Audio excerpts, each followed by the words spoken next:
A big part of Gen Impact culture is around transparency and trust.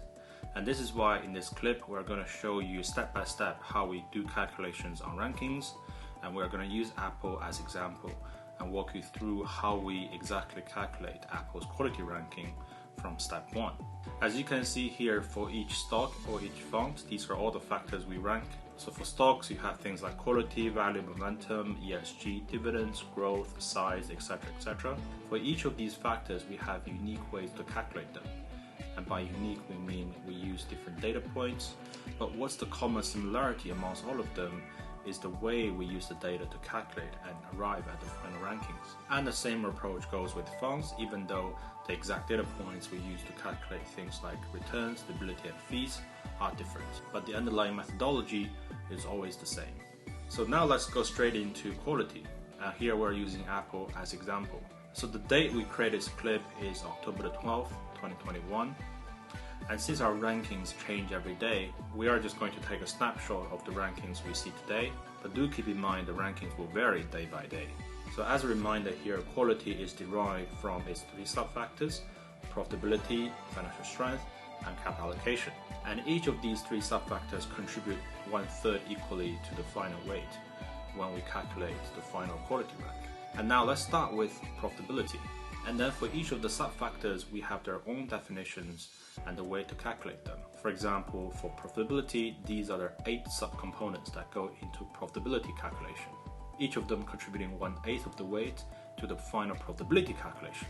And these 8 components include return on equity, return on assets, return on invested capital, the change of them, as well as some cash flow metrics, which are the cash flow from operations relative to the common equity ratio and the free cash flow relative to the equity ratio.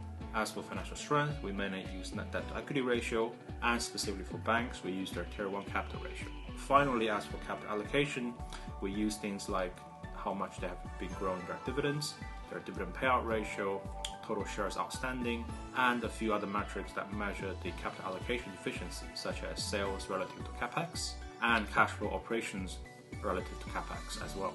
So now let's drill down to profitability. The first component that we use in profitability is called return on equity, ROE for short. And that basically measures how efficient the company is at allocating capital and generate profits. So the formula for return on equity is simply net profits relative to the equity base of the company. The higher that number is, the higher the ROE is, the more efficient the company is at using its capital. And thus the better quality the company will be eventually. Now for Apple specifically, we use its last 3 years of financial data for return on equity. For the 2019 and the 2020 numbers, they're actual numbers, and for 2021, it's the forecasted number that we use from the sales analysts. So here you can see for 2020, the return on equity is 49%, and as you can see here, its return on equity has improved steadily over the last 3 years, even though the level in 2019 was already very high. So with these 3 years data points, what we then do is to calculate the average of them, with each one of them contributing 1/3. And here we get the average of the last 3 years return on equity for Apple, which is 59%. What we then do is simply to compare this 59% within all the other companies' return on equity ratio for the last 3 years and see where does the 59% stand within the whole universe. So on October 12, 2021, in total in our universe, we cover 7,627 stocks, and within that, 7,067 stocks have the actual return on equity data. We simply compared Apple's 59% within the total available universe here. In this case, it's 7,067 on this day. And we know the 59% is in the 98th percentile. That simply means it's higher than the other 98% of the stocks in the universe, as well as have the return on equity data. What we then simply do is to position rank each one of them from number 1, number 2, number 3, all the way to the bottom. And here, the 59% gives Apple rank 159. So by this point, we're able to quantify exactly where does Apple's ROE sit within the universe. And we simply do the same for all the other components. So we do the same for return on equity, return on assets, return on invested capital, cash flow from operations relative to equity, and free cash flow relative to equity. So we're able to derive for each one of them their percentile rank, as well as the exact position rank. Now for the other 3 components that we grade out here, the formula is slightly different, since they measure about the change of the return metrics. How we define the change of ROE is basically comparing this year's versus last year's. And here you can see Apple's return equity in 2020 was 55, and in 2021 it's expected to be 73. So we compare the difference between the two in percentage terms, and here Apple's change of ROE is 32%. That is simply 73% divided by 55 minus 1. And now we simply ask the same question: where does this 32% compare within the universe? So the total number of stocks in the universe remain the same, that is 7,627. However, this time only 6,000 companies have the actual change of ROE data. So then we compare the 32% within this 6,000 stock universe. And what we get is the 32% sits in the 78th percentile. That is, it's higher than the other 78% of the universe. And the exact position rank here in this case is 1,306. So now with this approach, we do the same for change of ROE, change of ROA, and finally change of ROIC. So by now, for each of these 8 components, you're able to see their exact percentile rank as well as their position rank. And here we simply average the 8 components here by their percentile numbers. We assign 1/8 of the weights to each one of them, and here we get 88 as the average of these 8 percentile numbers. And once again, we ask the same question: where does this average 88 for Apple's profitability sit within the whole universe? So of all the 7,627 stocks we have, 7,216 of them have the actual final average number from different components. And this Apple's 88 is better than 97% of all the other companies in these 7,216 stocks universe. And the exact position rank is 187. So hopefully by now things start to become clearer and clearer for you. And we just finished calculating Apple's profitability rank, which is number 187. So for financial strength and capital allocation, we look at how we define financial strength and capital allocation. Each one of them will have their own formulas and data points to use, but the process is very much the same. That is, use the raw data, come up with their percentile rank and position rank, and do the average of the percentile numbers if you need to.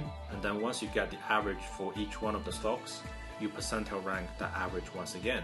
And that final percentile number gives you the exact position rank for each company. So now for Apple, its financial strength rank is 3,648 and capital allocation rank is 916. And here the average approach comes in once again. So profitability contributing 1/3, financial strength 1/3, and capital allocation 1/3 as well. And now here finally we get the final quality rank for Apple, and that is 637 out of the total 7,627 stocks. And this number 637 goes into our app October the 12th, 2021, and that's what you see in the app, together with the rank number for each of the profitability, financial strength, and capital allocation. So as you can see here, there's quite a lot going on behind the scene when we do calculations for each of the rank. We simply do all the calculations here, share with you how we do it so that you don't need to do that heavy lifting work. But instead, just use our rankings and raw data and you can start analyzing companies straight away. So that is how we calculate Apple's quality rank within the universe. And for all the other stock factors, we simply do the same. That is, take the raw data, come up with their formulas, define the calculations, do the percentile ranks, average if we need to, and finally we get the exact position rank for each factor of each stock. And that same approach is applied to value, momentum, ESG dividend, etc. etc. Now, 2 final things to touch on. The first one is how to use a combination of factor rankings to analyze a company. And that is when you see in our app within the collections names especially, you have things like invest like Buffett, or high flyers, or turnaround companies. So what you see there within each of the filters, we are using a combination of these ranks. Take invest like Buffett as example. It gives you all the stocks that rank very well on both quality and value. That is, good companies but also very cheap. And there we simply do the best average of the quality and the value rank, following exactly the same process. So the list you see here within Invest Like Buffett collection is simply from the best to the bottom of the best averages for quality and value ranks. And the same is applied to all the other collections where you have multiple sort bys. For example, high flyers gives you the best companies with the highest quality and momentum rank together on average. And turnarounds give you the best average of value and momentum. So do play around with these different combinations because each one of us will have our own preference, and changing these combinations is quite useful to come up with new stock ideas. And the second and the last point I want to talk about is why we're doing such clips to help you understand our rankings. Because the key part of our culture is transparency and trust, as I said at the beginning of this clip. And a very important part to get there is to share with you how we do things. And we believe the benefit of simplifying investment research process is going to be immense if we get your trust. And that is rather than you spending hours and hours crunching numbers and doing the heavy liftings such as going through financial statements and getting the data ready, we just want to do all of those work for you so that we make everything convenient and efficient for you. And that is why we believe using this ranking approach to simplify your investment research process is going to be simple and intuitive if you truly understand what the rankings mean. And it does take a bit of time to just understand the basics of how we rank things. But as you can see, they're really just simple math and common sense. And that is why we're spending time here doing all these clips, because we genuinely believe in investment education. And it's very important to invest some time in yourself by just learning these basics about how we rank things. And it's almost like a one-off investment. That is, once you learn it once, you know what that means forever. And you just keep going on using that. And the benefit of that is going to be long-lasting for the lifetime. So hope you've enjoyed watching it.